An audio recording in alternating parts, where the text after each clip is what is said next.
মুখ দিয়ে লিখেই স্নাতক পাশ করেছেন ফেরদৌস আলম ফিরোজ।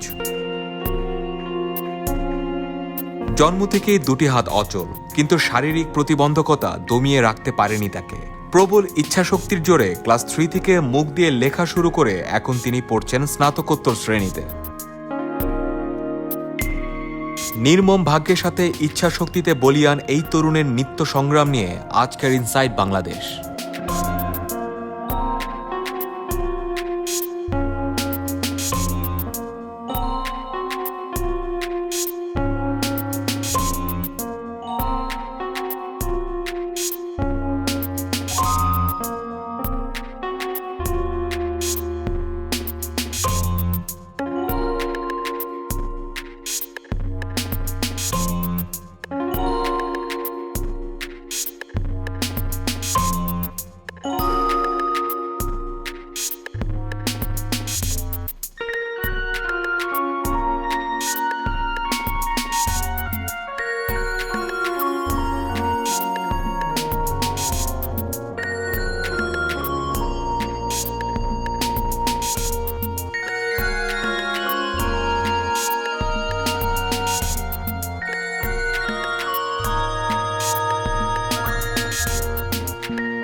অনার্স লেভেলে একটু অবশ্য মুখে লেখা দিয়ে একটু খুব কষ্ট হইতো, মানে সময় মতো আর কি পড়তো না।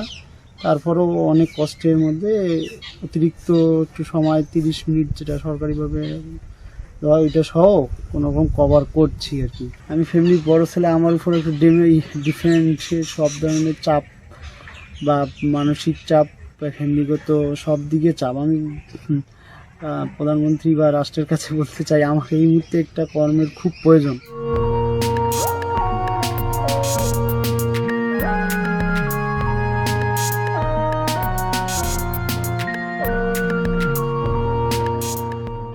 খাওয়া দাওয়া সব কিছুই করে দিতে হয়। এখন পর্যন্ত তো সব কিছুই করি, যতক্ষণে একটু কোনো কিছু না থাকি যদি সংসারের কাজে করি ততক্ষণে আর ওইভাবে থাকে।